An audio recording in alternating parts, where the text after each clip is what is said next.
Ce message vous a été préparé par le Ministry of Unlimited Holy Ghost et vous êtes avec Mauro Dieu d'amour, volume 2, la venue du royaume de Dieu. Que la paix et la grâce vous soient données de la part de notre Seigneur Jésus-Christ. Sermon 261, l'évangile de Jésus-Christ. Prions. Père éternel, nous te louons, nous te remercions. Tu nous as gardés, tu nous as protégés. Tu nous donnes une autre occasion d'écouter ta parole. Merci Seigneur. Au nom de Jésus-Christ, nous prions. Que ton nom soit sanctifié, que ton règne vienne et que ta volonté soit faite sur la terre comme au ciel. Nous prions que tu ouvres nos yeux. Nous prions que ton esprit ouvre nos cœurs, nos pensées, nos oreilles, afin que nous puissions comprendre ta parole et l'appliquer dans tout ce que nous faisons. Père, nous voulons être changés par ta parole. Nous voulons être transformés par ta parole. Nous voulons vivre selon ta parole. Nous voulons décider selon ta parole. Nous voulons penser selon ta parole. C'est au nom de Jésus-Christ que nous prions. Amen.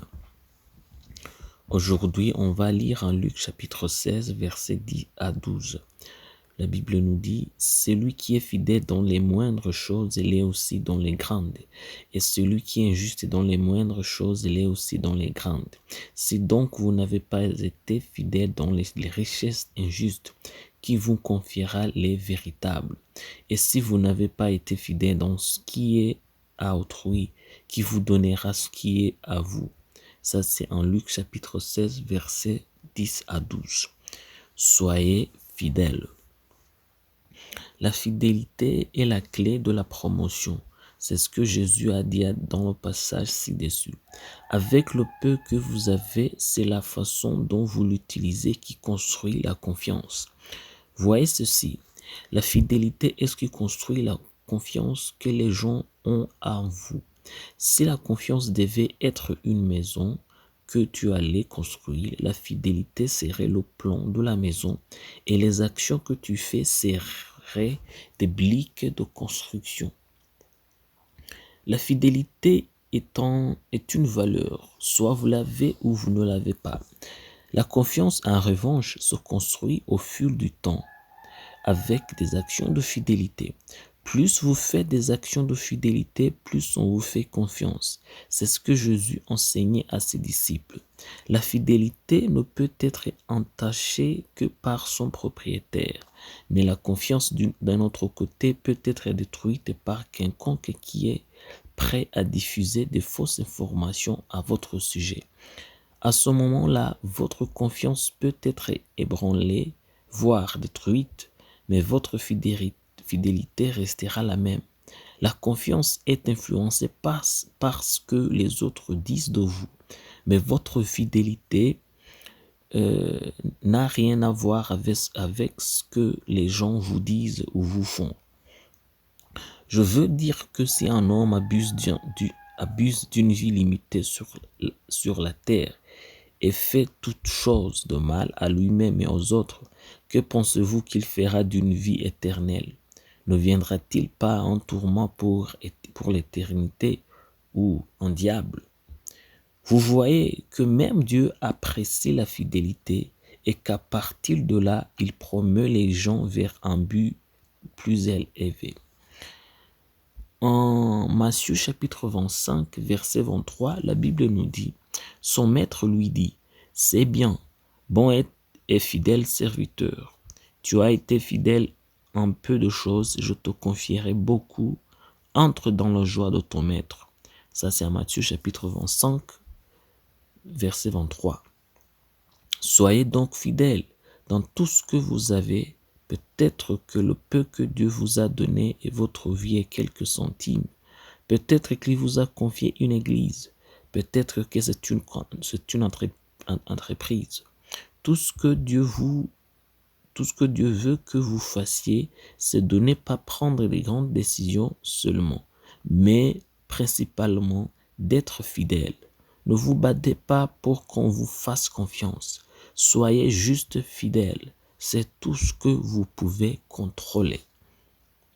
Prions. Père éternel, nous te remercions. Père éternel, nous te louons.